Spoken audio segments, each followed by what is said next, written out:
Bienvenidos a La reconstrucción de la historia, un documental que examina críticamente la cronología de Scaliger y propone una reinterpretación fundamentada en evidencia científica. Inspirado en las investigaciones de los matemáticos Anatoly Fomenko y Gleb Nosovsky, este análisis emplea métodos matemático-estadísticos para identificar repeticiones y desplazamientos cronológicos en textos antiguos, acortando significativamente la línea temporal de la civilización humana. Exploraremos cómo eventos considerados remotos, tales como la guerra de Troya, la vida de Jesucristo o el auge del Imperio Romano, se reubican en la Edad Media, revelando un vasto imperio mongol y la Rus orda que dominó el mundo entre los siglos XIV y XVI. Cuestionaremos las distorsiones introducidas por cronólogos como Scaliger y Petavius, y examinaremos sus implicaciones para la comprensión unificada de religiones, culturas y conflictos globales. Esta obra invita hacia una reflexión rigurosa sobre el pasado, destacando la necesidad de una historia basada en datos empíricos. Esto es, la reconstrucción de la historia verdadera.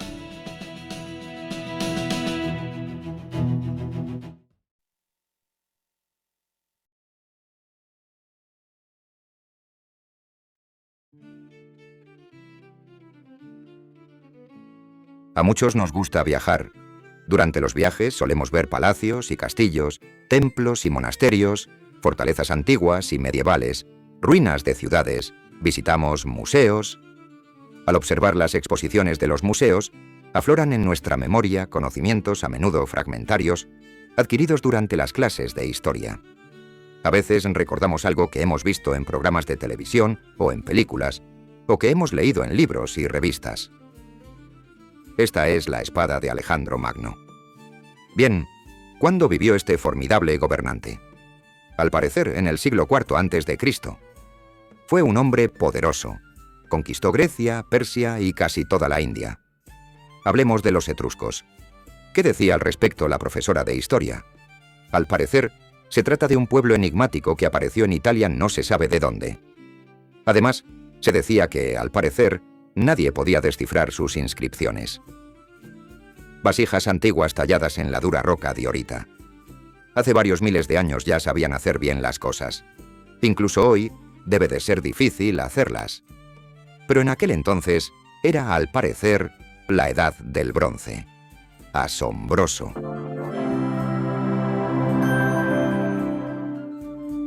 Aunque no todos recordamos los acontecimientos históricos principales, creemos que en la historia todo está bastante determinado. Y que al menos los historiadores saben todo y están seguros de sus conocimientos.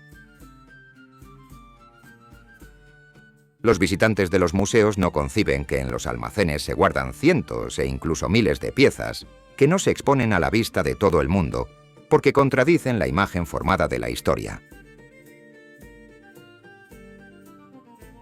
¿Podemos afirmar con rotundidad que conocemos la historia?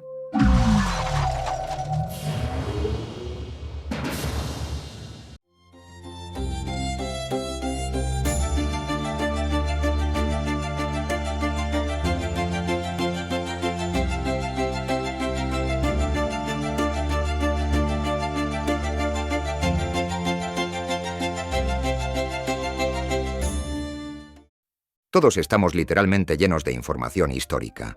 Esta información la hemos adquirido de manuales, la radio, programas de televisión, libros y artículos de periódico. Analizar esta información de forma crítica resulta a menudo casi imposible, porque tras varios siglos ha logrado una concordancia mutua, formando un monolito de conocimientos históricos, o más bien pseudoconocimientos, reforzado además por el enorme volumen del material. Cabe señalar que hoy en día la historia se estudia por épocas y por países. Es probable que esto no fuera intencionado, pero ese enfoque impide a la persona actual ver la historia de la humanidad como un todo. En lugar de eso, percibe una colcha de retales, llena de grandes agujeros de desconocimiento.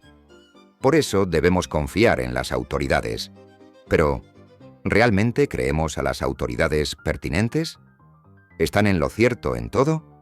¿No hay acaso algo detrás de ellas que nos impide comprender críticamente nuestro pasado?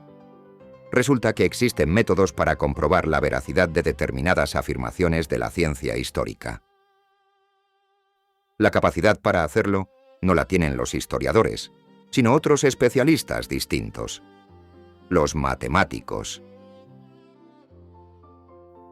En capítulos anteriores de nuestro ciclo Historia, Ciencia o Ficción, hemos hablado de las investigaciones de matemáticos rusos en el campo de la cronología histórica. En este film repasaremos los principales resultados de estos trabajos, ya que cambian radicalmente nuestra concepción del pasado.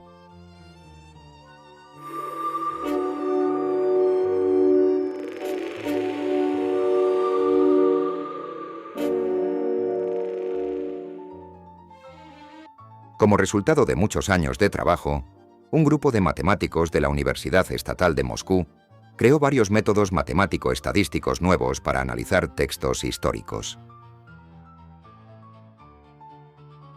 La eficacia de estos métodos se probó sobre un material fidedigno bastante amplio de la Edad Moderna y la contemporánea, desde el siglo XVII hasta el XX. Después, estos métodos se aplicaron a las crónicas que los historiadores consideran anteriores al siglo XVI. Durante el análisis de estos documentos, se descubrieron en la historia universal repeticiones y 3 corrimientos cronológicos, de aproximadamente 330, 1050 y 1800 años. Como resultado de estos corrimientos, en la historia surgieron duplicados de varias personalidades históricas, dinastías gobernantes e incluso de épocas enteras. Descubrimos que diversas crónicas históricas describen en realidad los mismos acontecimientos, pero fueron asignadas erróneamente a distintas épocas históricas. Con ayuda de nuestras investigaciones hemos logrado identificar estos dobles históricos. Como resultado, construimos una nueva escala, una nueva línea cronológica, que difiere notablemente de la comúnmente aceptada hoy en día, la de Scaliger y Petavius. Esta nueva escala, o mapa cronológico como lo llaman los científicos, ha sido una sorpresa desagradable para los historiadores tradicionales. Resulta que la historia fue completamente distinta de como la conocemos. Los historiadores se negaron a aceptarlo, así que los autores de la nueva cronología tuvieron que crear su propia versión real de la historia. Es decir, realizar una reconstrucción de la historia basada en las fechas correctas de la nueva escala cronológica. La versión actual de la historia anterior al siglo XVII está terriblemente distorsionada. Estos errores fueron cometidos por los cronólogos de los siglos XVI y XVII, y junto con errores no intencionados, causaron grandes distorsiones que rozan la falsificación. Como resultado, logramos restaurar la verdadera historia anterior al siglo XVII. La creación de la versión falsa de la historia a veces se prolongó hasta el siglo XIX, e incluso en el siglo XX se cometieron grandes distorsiones de la historia antigua. En este film trataremos de presentar la reconstrucción de los principales acontecimientos de la historia universal por siglos. Lo haremos de forma breve, pero bastante detallada, para que la historia universal pueda apreciarse de un solo vistazo. En los próximos capítulos de nuestro ciclo de divulgación científica, analizaremos en detalle los momentos más interesantes e importantes de la historia universal. Ahora veamos juntos cómo es la historia, siguiendo la cronología correcta propuesta por Anatoly Fomenko y Gleb Nosovsky. Recorramos los siglos de la historia.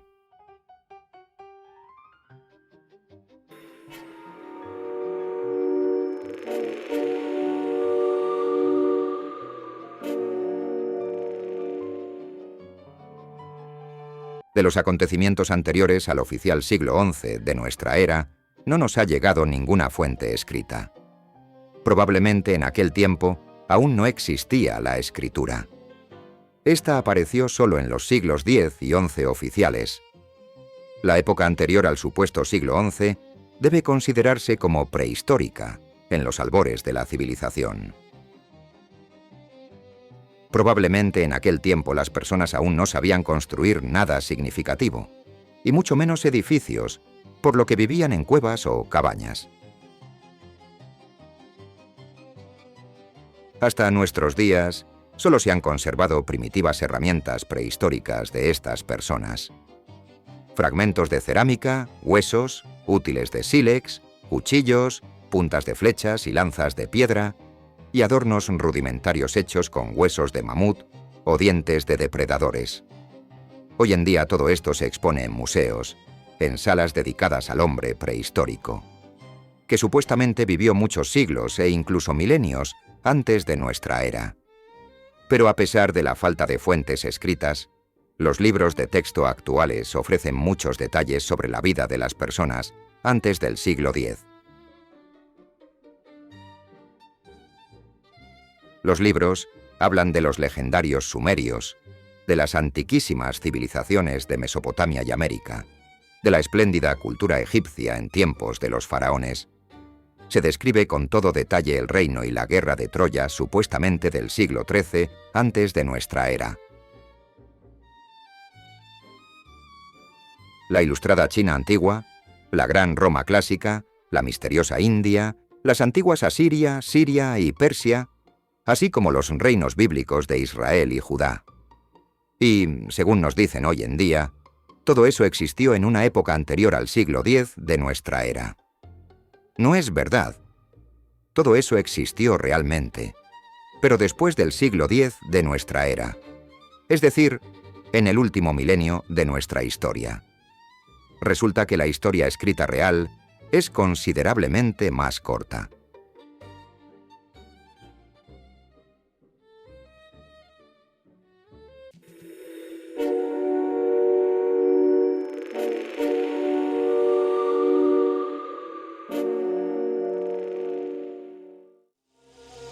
El reino más antiguo fue la primera Roma antigua o Vieja Roma. La capital de este antiguo reino africano se encontraba cerca del delta del Nilo. Más tarde, esta ciudad pasó a llamarse Alejandría. Hoy apenas tenemos información sobre este reino. Probablemente justo aquí nació la escritura, inicialmente en forma de jeroglíficos. Es decir, la gente de entonces escribía con imágenes. Llamaremos a Alejandría, figuradamente, Primera Roma. Aún no existían en Egipto construcciones ciclópeas conocidas. No había pirámides, esfinges, templos ni obeliscos. Todo eso se habría erigido mucho más tarde, en lo que serían los siglos XIV al XVI de nuestra era. En los siglos X y XI, la capital del reino fue trasladada al Bósforo, donde surgió la ciudad de Yoros, en la periferia de la actual Estambul.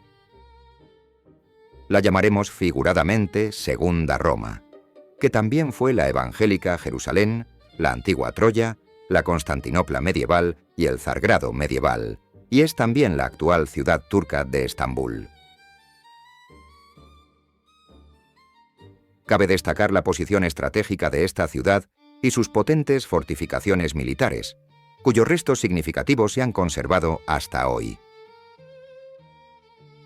El poder de la Segunda Roma se extendía por numerosas regiones de Occidente y Oriente, donde se encontraban los temas, es decir, las provincias de Bizancio. Tales provincias fueron Egipto, la Rus y el territorio de Europa Occidental, donde más tarde surgirían Alemania, Italia, Francia, España y otros estados. La Segunda Roma, que también era Jerusalén, la ciudad santa, fue en aquel tiempo el centro religioso del imperio, reconocido por todos. Todos los temas estaban unidos por una única religión común. En aquel entonces, aún no se redactaba una historia local autónoma en los temas. Las crónicas solo se escribían en Zargrado, capital del único imperio, y reflejaban principalmente los acontecimientos que interesaban solo a la propia capital.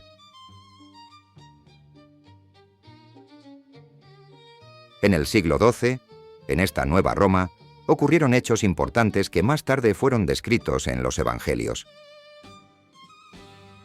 La llegada de Jesucristo, su vida terrenal, crucifixión y resurrección. La crucifixión de Cristo tuvo lugar en el año 1185, en el monte Beicos, en la periferia de la actual Estambul.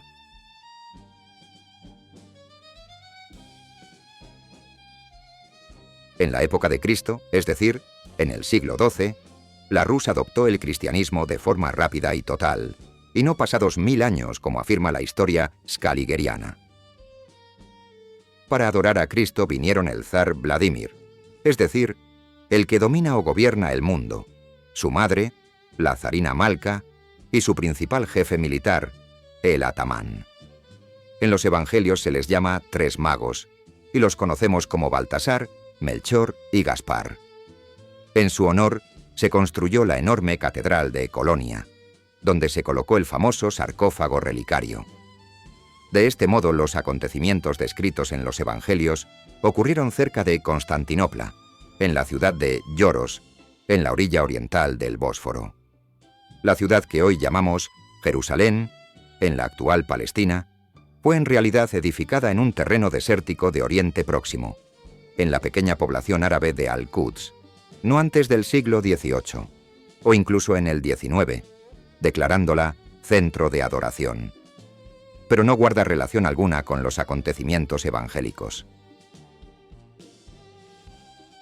La ejecución de Cristo en 1185 en Yoros provocó una violenta reacción tanto en la capital como en las provincias del Imperio Romano, especialmente en la Rus, patria de María, Madre de Dios. A finales del siglo XII y principios del XIII, fue precisamente la Rus la que encabezó las cruzadas contra Zargrado para vengar la muerte de Cristo y castigar a los culpables.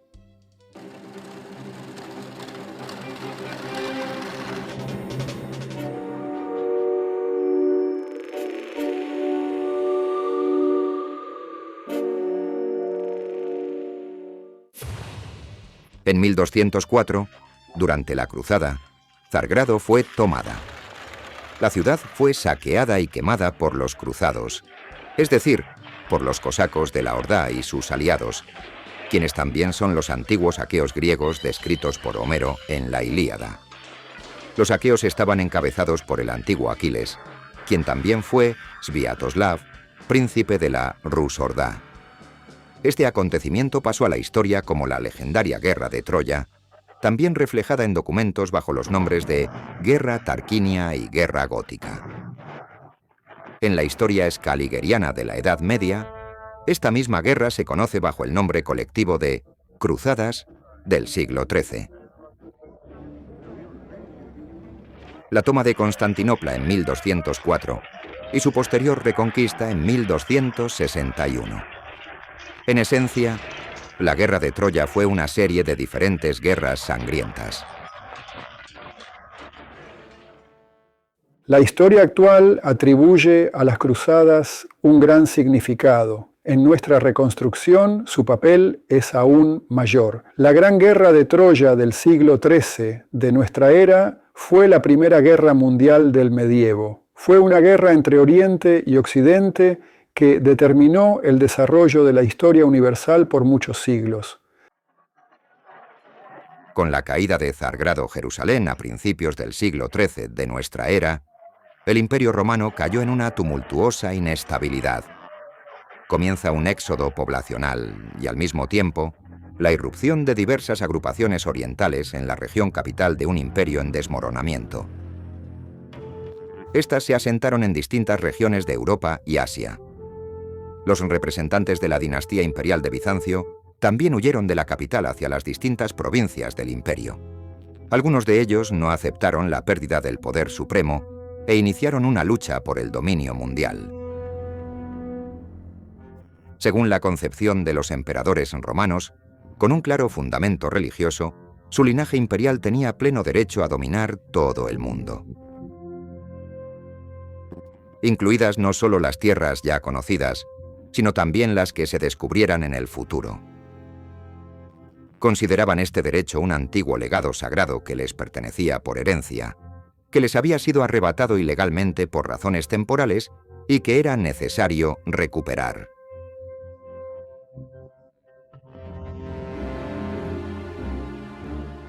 Como resultado, surgieron varios estados que se consideraban herederos del antiguo Bizancio. Por ejemplo, el Imperio de Nicea, cuya capital en la antigüedad fue la actual ciudad turca de Iznik. Uno de esos estados fue la Rus de Vladimir Suzdal, con capital en Rostov el Grande.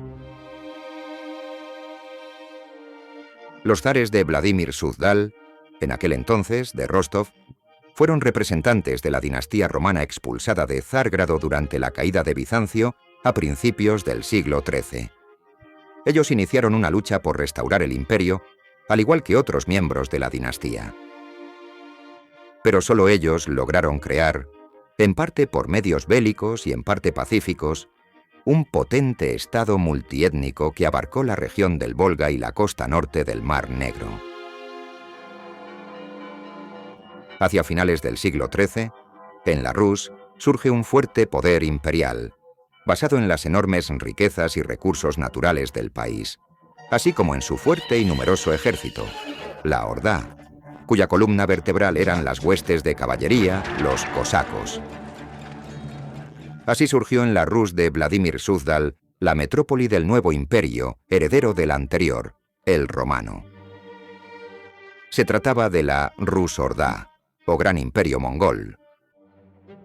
En la Rus no existió ningún yugo tártaro-mongol, ni hubo invasión extranjera exitosa alguna.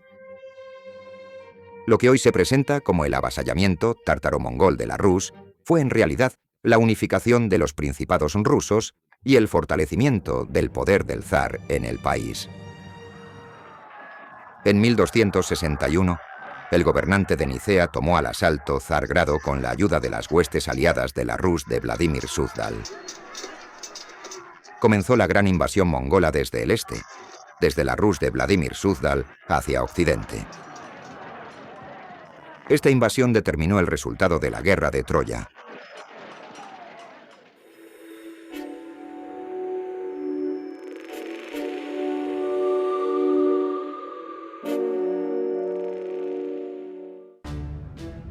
La formación definitiva de la Rus de Vladimir Suzdal ocurrió bajo el gran príncipe y gran khan Georgi Danilovich.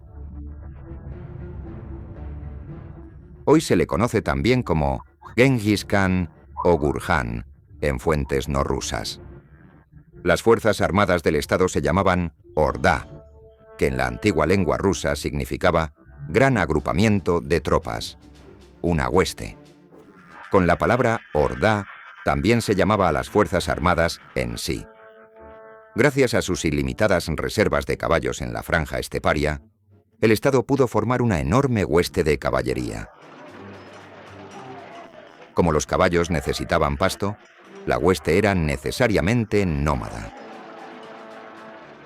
Para mantener a la hueste, al resto de la población del país se le impuso un tributo, el diezmo.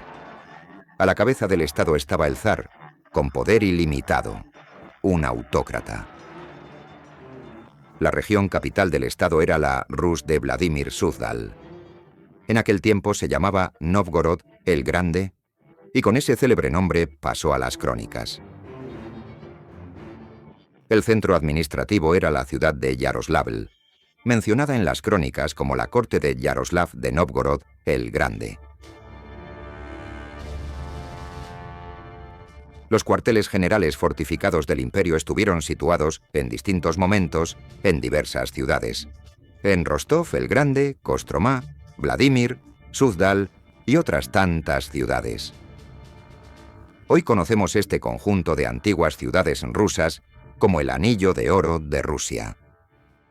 Según nuestra reconstrucción, el zar Georgi Danilovich del siglo XIV, también conocido como Genghis Khan, fundó el gran imperio mongol y murió joven. Al igual que otros grandes zares del imperio mongol, fue enterrado en el antiguo cementerio central imperial de Egipto, que hoy conocemos como la necrópolis de Giza, donde se enterraba a los khanes y emperadores del gran imperio. Más tarde, bajo la pluma de los historiadores, se multiplicó en varios personajes distintos. En particular fue canonizado y hoy lo conocemos como San Jorge el Victorioso. Además, es el famoso príncipe Rurik, erróneamente ubicado por los historiadores en el siglo IX de nuestra era. También es Mstislav Vladimirovich el Valiente, ubicado erróneamente en el siglo XI.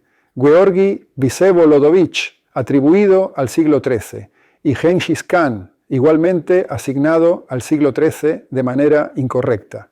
En realidad, Georgi Danilovich vivió y gobernó en el siglo XIV de nuestra era, entre los años 1319 y 1325.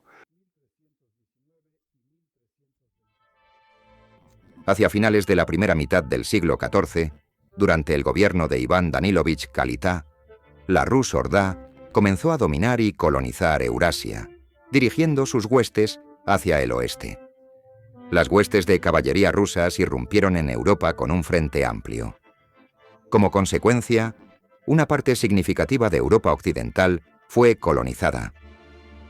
El resultado de las campañas de conquista del gran príncipe Georgi Danilovich y luego de su hermano Iván Danilovich Kalita, en la primera mitad del siglo XIV, fue el surgimiento del Gran Imperio o Imperio Mongol, con centro en la Rus de Vladimir Suzdal.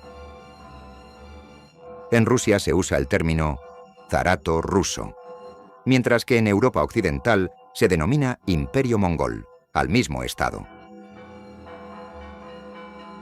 En las fuentes rusas, el imperio mundial se llamaba simplemente toda la Rus o zarato ruso. En las foráneas, Imperio Mongol, es decir, Gran Imperio.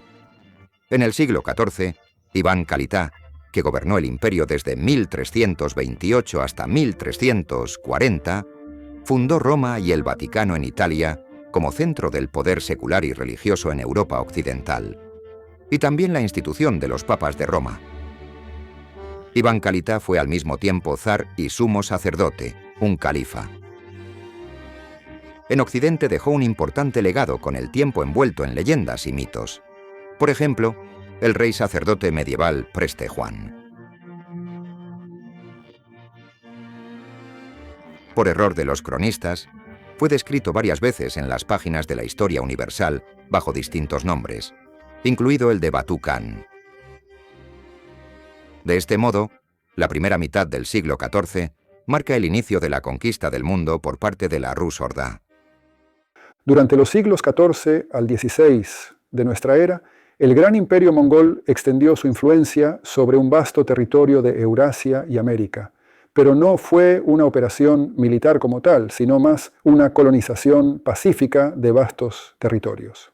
Las tribus y pueblos pequeños que habitaban esos territorios no podían ofrecer una resistencia seria a las huestes cosacas imperiales. En las tierras colonizadas surgieron nuevos grandes estados y reinos, como el imperio de los grandes mogoles en la India, el imperio mongol en el territorio de la actual China, el reino de los mamelucos en Egipto, el reino de los samuráis en Japón, que también llegaron a las islas desde la metrópoli, desde la Rus Ordá, y, por último, los famosos imperios maya e inca en el territorio de América. Esta fue la primera oleada de conquista. En realidad, no se trató tanto de una empresa militar sobre tierras lejanas, habitadas por tribus salvajes o directamente despobladas, sino de su integración y dominio dentro del imperio. Según ciertas fuentes antiguas, como Juan Malalas o Mavro Orbini, la mayoría de las regiones de Eurasia y África en esa época aún estaban poco habitadas. Por eso, las huestes de la Rus Ordá, que se extendían inconteniblemente desde el Volga en todas direcciones, se asentaban en tierras aún no dominadas y fundaban nuevas ciudades, poblaciones y culturas. Por ejemplo, el dominio de la India en aquella época por parte de la Ordá se conoce a través de fuentes antiguas, que relatan la llegada de los famosos arios y la creación de la civilización aria-india en el Indostán. Mientras tanto, los cosacos que llegaron a Egipto fundaron la dinastía de los mamelucos, quienes luego fueron descritos en la historia del llamado Antiguo Egipto como los antiguos Hicsos. Numerosas crónicas antiguas se refieren a esta dispersión desde el centro del imperio de la Ordá como el esparcimiento de los pueblos, la gran migración de los pueblos, gran conquista eslava, el surgimiento de Babilonia. A finales del siglo XIV, la Rus Ordá se sume en la inestabilidad. En 1380 tiene lugar una sangrienta batalla entre las tropas de Dmitri Donskoy y las huestes del temnik Veliaminov Mamai. En aquel tiempo, la capital y el cuartel general del zar fue Kostromá. La famosa batalla de Kulikovo ocurrió en el lugar de la actual Moscú, donde el río Yauza desemboca en el río Móskova. En aquel tiempo, Moscú todavía no existía como ciudad. Esta batalla fue una lucha por la adopción definitiva del cristianismo apostólico como religión oficial de todo el imperio mongol. En consecuencia, Dmitri Donskoy fundó la ciudad de Moscú en el lugar de la batalla de Kulikovo.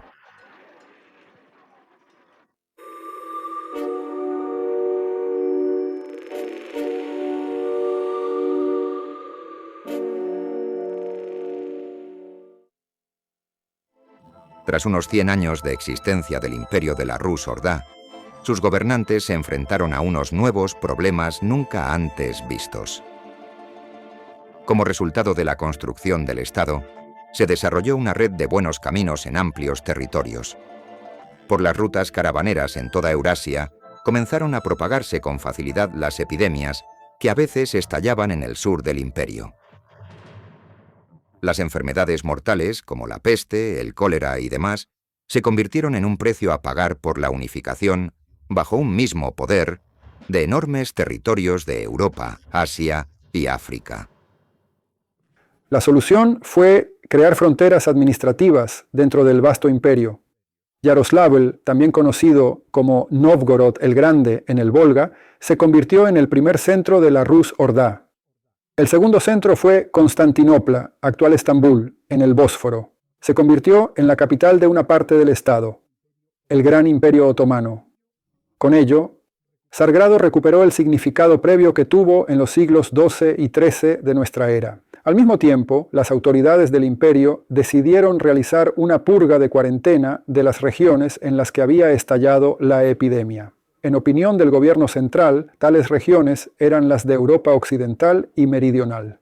Allí se enviaron las tropas cosacas otomanas con la cruel orden de aniquilar a la población enferma de dichos territorios y colonizarlos de nuevo.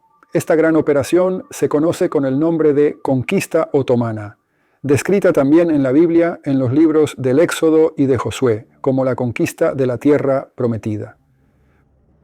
Resulta que se trata, al parecer, de muchas regiones de Europa Occidental y Meridional. A esas regiones se enviaron precisamente las huestes cosacas de la Ordá con la cruel orden de aniquilar a la población de amplios territorios y colonizarlos de nuevo. Se trata de la conocida historia de la conquista otomana del siglo XV. De esta manera, en el siglo XV, la Rus-Ordá se vio obligada a enviar sus huestes al sur y al oeste por segunda vez. Fue la segunda oleada de conquista de unos territorios ya subordinados desde el siglo XIV, en los que ya había fuerzas armadas de los gobernantes locales, los virreyes de la Ordá, que no querían ser aniquilados. Sin embargo, la purga de cuarentena se hizo a la fuerza y con mucha tenacidad. En las tierras nuevamente conquistadas de Europa y Asia se pusieron nuevos virreyes. En la historia rusa, la huella de estos acontecimientos aparece como la entrega masiva de tierras de Novgorod a boyardos, hijos de boyardos, nobles e incluso mejores siervos. Como resultado, en el lugar del antiguo Imperio Romano surgió, a mediados del siglo XV, el Imperio Osmanlí Otomano, aliado de la Rus-Ordá, con su centro en Estambul. Por cierto, el propio nombre de los otomanos, el nombre dinástico de los sultanes, proviene de un título bien conocido, Hetman Ataman, nombre del antecesor de los sultanes otomanos. Al mismo tiempo, Europa Occidental y en general toda Eurasia seguía bajo el poder del gran imperio mongol. Europa, al parecer, estaba dividida, de algún modo, entre la Rus-Ordá y el Imperio Otomano. Al mismo tiempo, Europa pagaba tributo al gobierno central, al igual que otros territorios de Eurasia. Los historiadores lo llaman tributo al sultán. En aquella época, cada país de Europa Occidental contaba con su propio rey gobernador. Los virreyes estaban subordinados al gobernador central del gran imperio mongol, es decir, al emperador.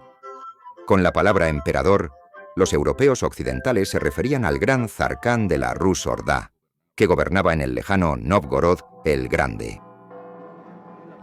Solo existía un imperio y, naturalmente, solo había un emperador. En los siglos XV y XVI, en el imperio comenzó a perfilarse un cisma religioso del, hasta entonces, único cristianismo en varias grandes ramas confesionales. En concreto, ortodoxia, islam, catolicismo, budismo y judaísmo. Estos nombres se adoptaron únicamente en los siglos XVII y XVIII. De este modo, todas las principales religiones conocidas hoy en día surgieron de una misma raíz, el único cristianismo de los siglos XII y XIII. Con esto se explican en parte las conclusiones de una gran escuela de científicos del siglo XIX que trabajaron en el campo de la llamada religión comparada. Después de analizar una enorme cantidad de materiales, descubrieron sorprendentemente muchas similitudes entre todas las religiones señaladas. Pero limitados por la incorrecta cronología scaligeriana, concluyeron que el cristianismo absorbió numerosos elementos de cultos supuestamente más antiguos. En realidad, esto no es así. Al contrario, el cristianismo único previo, en los siglos XVI y XVII, se dividió en varias religiones, cada una de las cuales heredó naturalmente una parte significativa del culto anterior, modificándolo. Al mismo tiempo, dividieron la simbología previamente única. La cruz ancha comenzó a usarse principalmente en la Iglesia ortodoxa, la cruz estrecha en la católica, la estrella de 6 puntas, una forma de cruz, en el judaísmo, y la media luna con estrella, otra forma de cruz, en el islam. Los evangelios fueron escritos muy probablemente a finales del siglo XII o principios del XIII de nuestra era. El resto de los libros de la Biblia, del Antiguo Testamento, se crearon en una época posterior. La edición de los evangelios que ha llegado hasta nosotros y conocemos hoy en día es, al parecer, de los siglos XIV y XV, mientras que los libros del Antiguo Testamento se editaron y escribieron incluso hasta mediados del siglo XVII, es decir, muy tarde.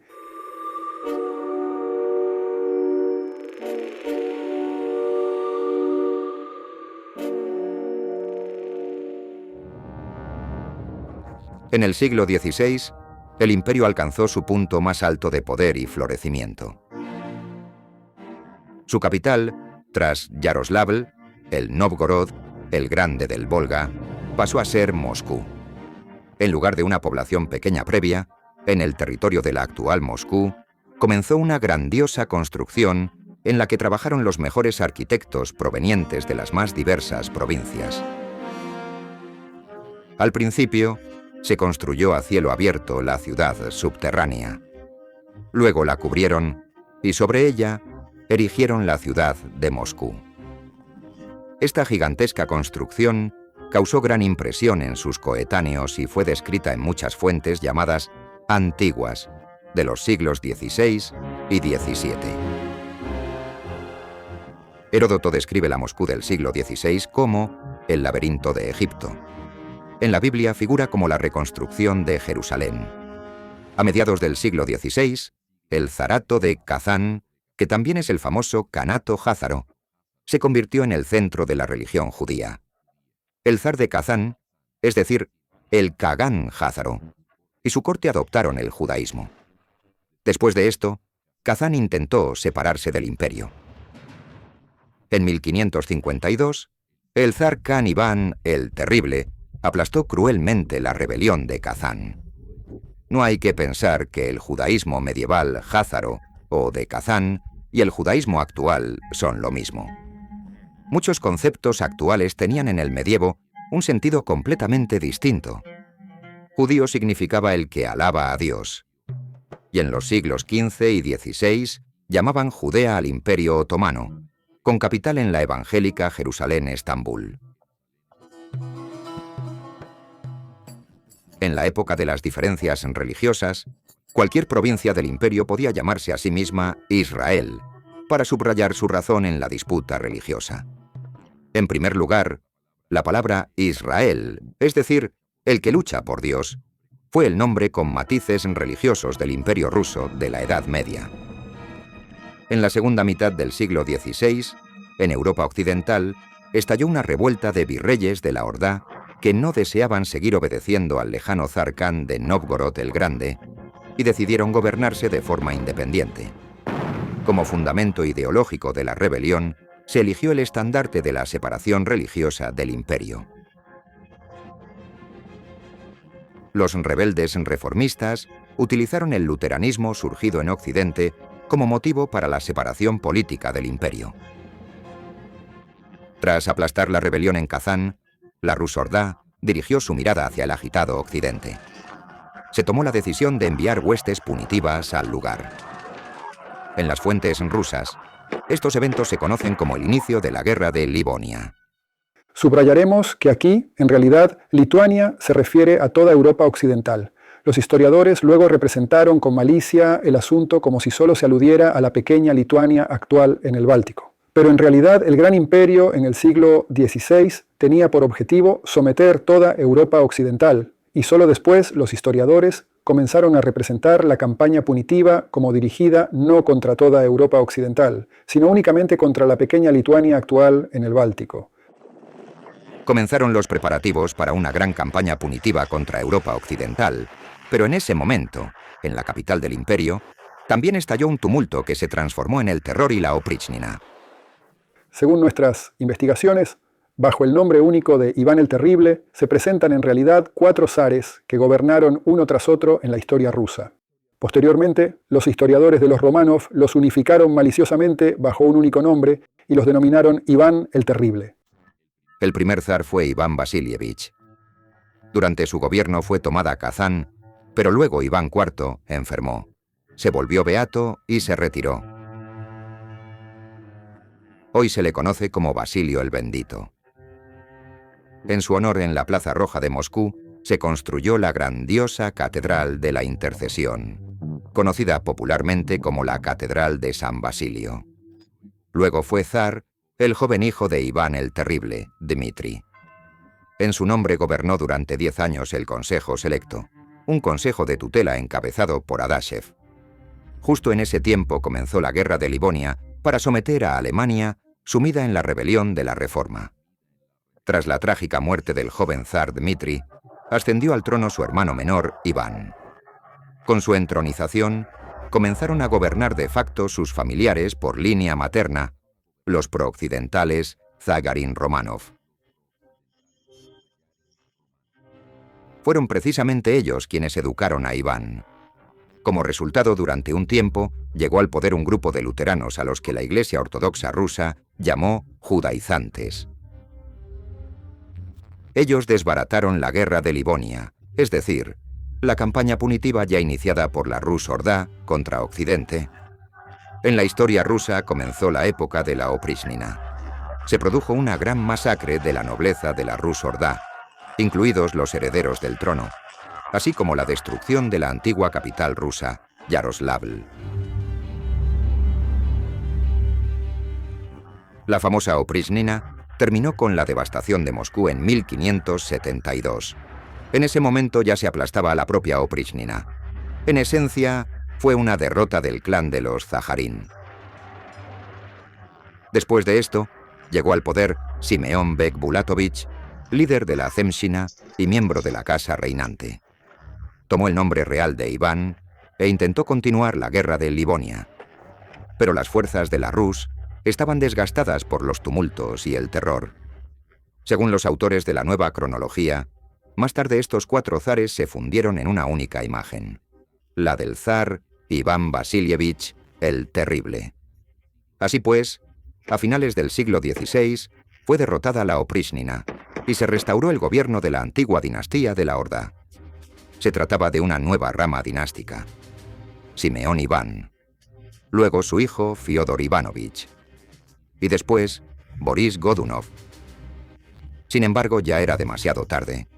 Los protestantes habían ocupado posiciones sólidas en la corte imperial de la Rus Ordá.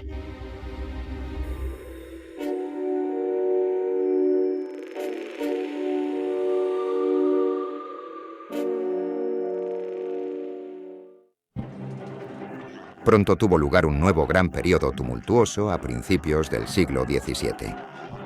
El poder imperial pasó a los Románov. Como resultado de una política abiertamente pro-occidental de los Románov y del debilitamiento político y militar de la propia Rus, el imperio se dividió en varios estados: Rusia, Turquía, Austria, Alemania, Polonia, Suecia, Francia, España, Egipto, Inglaterra, China, India, América, Japón y otros estados de Europa y Asia.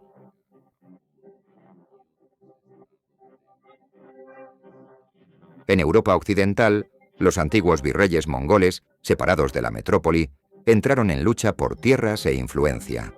Estallaron duras guerras, conocidas hoy como guerras de religión. El reparto violento del patrimonio del Gran Imperio se prolongó durante muchas décadas.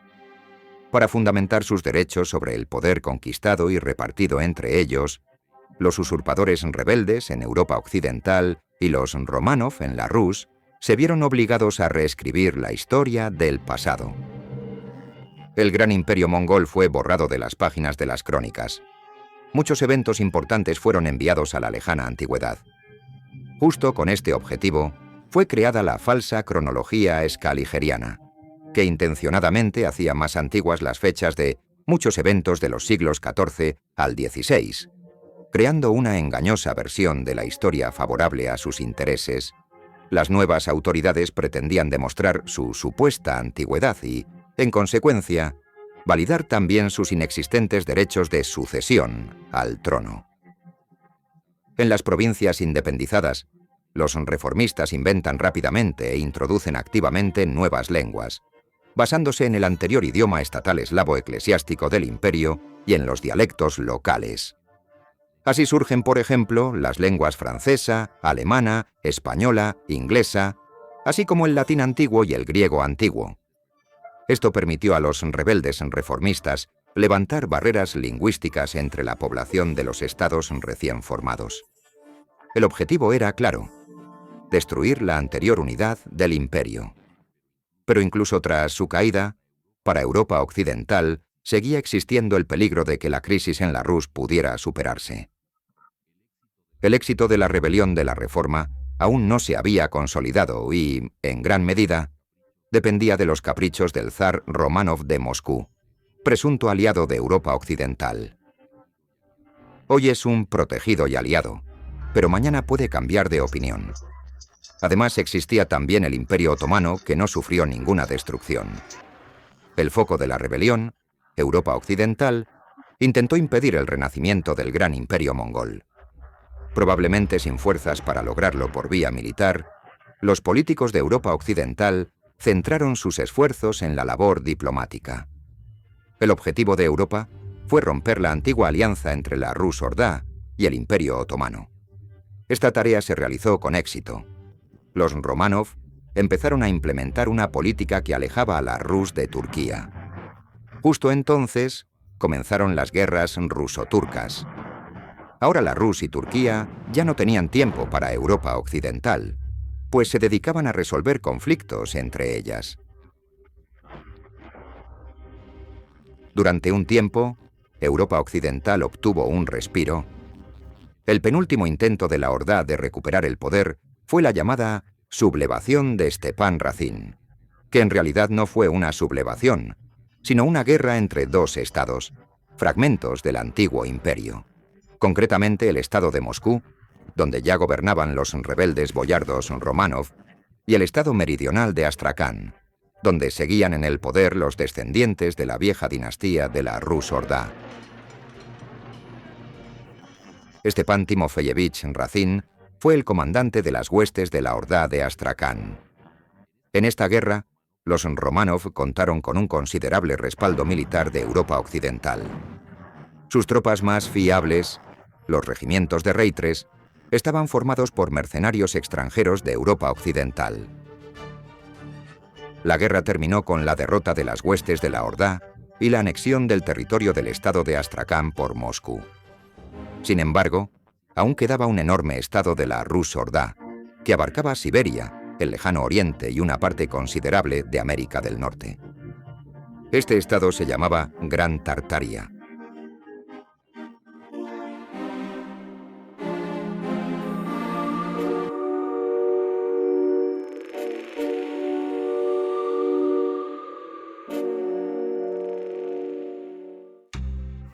En los siglos XVII y XVIII fueron aplastados todos los focos de resistencia de las antiguas dinastías mongolas. Así, por ejemplo, las civilizaciones de la Ordá en territorio americano fueron aniquiladas con sangre por las tropas de los reformistas de Europa Occidental, que irrumpieron allí en esos siglos. Luego, todas las crueldades de esta operación, los historiadores occidentales las trasladaron hacia atrás en el tiempo unos 200 años, al siglo XV, y las adscribieron retroactivamente a la época de la colonización de América por la Ordá y el Imperio Otomano, presentando de forma maliciosa la anterior y bastante pacífica colonización del siglo XV por parte de la Ordá como la sangrienta conquista española. Así, de forma subrepticia, pintaron de negro lo que era blanco y viceversa, atribuyendo sus propias atrocidades a otros. A finales del siglo XVIII se libró la famosa guerra de los Románov contra Pugachov. Estos acontecimientos de los años 1773 a 1775 no fue en absoluto un aplastamiento de una insurrección popular cosaca, como nos explican hoy en día. Fue una auténtica gran guerra de los Románov contra el último estado independiente de la Rus Ordá, la Gran Tartaria, cuya capital era la ciudad siberiana de Tobolsk.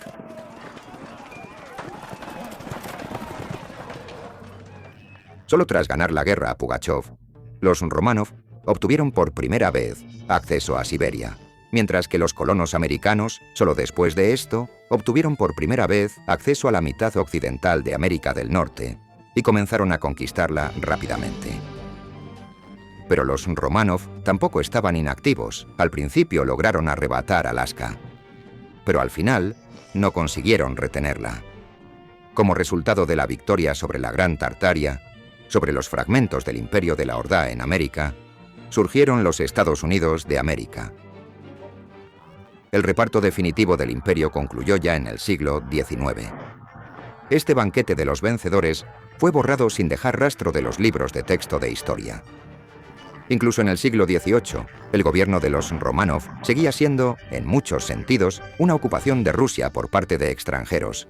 La famosa servidumbre fue introducida por los primeros Románov, y no fue otra cosa que el avasallamiento de la población autóctona en las tierras de la antigua metrópoli conquistadas por los extranjeros.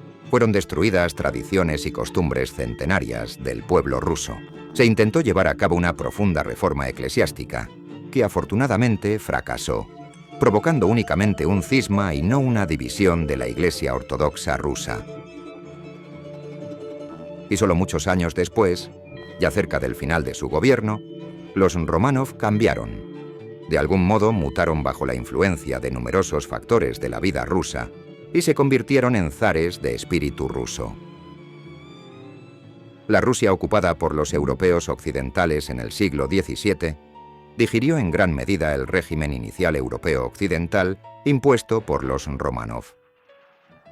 Tras la guerra con Pugachov, afianzados en el trono y al frente de un enorme país, los Románov se sintieron los verdaderos amos de un gran y rico estado. Dejaron de obedecer y perder el respeto a sus anteriores amos en Occidente, y decidieron hacer renacer al Imperio ruso en el sentido amplio de la palabra.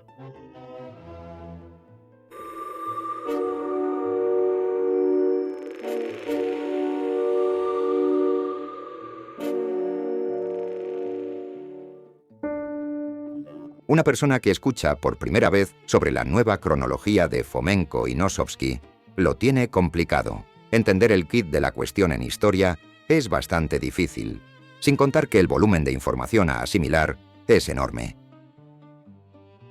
Sin embargo, una imagen correcta del pasado es tan importante que justifica cualquier inversión de tiempo en la adquisición de nuevos conocimientos. Mucho de lo que sucede hoy en día solo se vuelve comprensible después de conocer la historia real del mundo.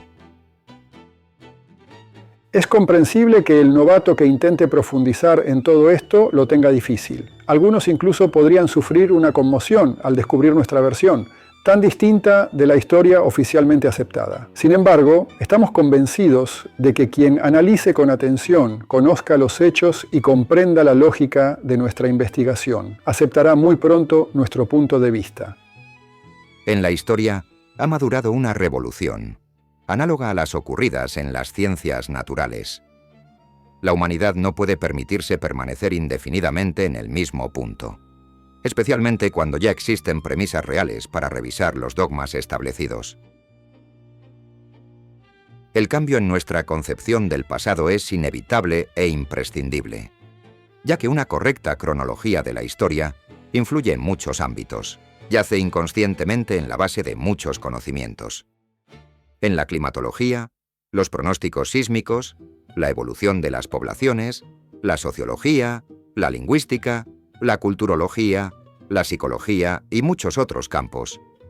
La nueva cronología elimina numerosos supuestos misterios y enigmas, ofreciéndoles explicaciones simples y naturales.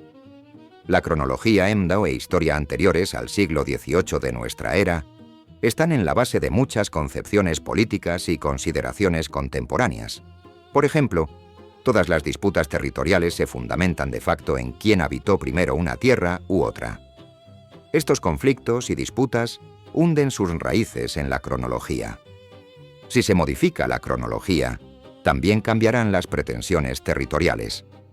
Las religiones actuales tienen una fuente única, y comprender esto debe servir para eliminar las enfermizas contradicciones surgidas desde los tiempos de la Reforma. Durante la división del imperio en provincias, surgieron diversas ramas del cristianismo. Algunas diferencias entre las confesiones cristianas existían antes del desmembramiento del imperio, pero no eran tan marcadas como para que una única religión se fragmentara en varias confesiones tan profundamente diferenciadas. Hoy en día, la humanidad podría volver a estas fuentes religiosas para eliminar los conflictos entre confesiones. La inculcación de la versión vigente de la historia ha provocado el distanciamiento de los pueblos, que ahora se consideran fragmentos particulares e independientes de la humanidad. Pues es evidente que una historia correcta influye en la formación de una visión del mundo adecuada. En caso contrario, se presenta un cuadro distorsionado del mundo. Pero, en primer lugar, la propia historia debe convertirse en una ciencia, y ya está en camino de convertirse en una ciencia. ¿Cómo se logró inculcar la falsa versión escaligeriana de la historia en la conciencia de las personas? ¿Y cómo se consiguió hacer esto simultáneamente en todos los países? Sobre la falsificación de la historia y cómo fue esto posible, hablaremos en detalle en nuestro siguiente film, La falsificación de la historia.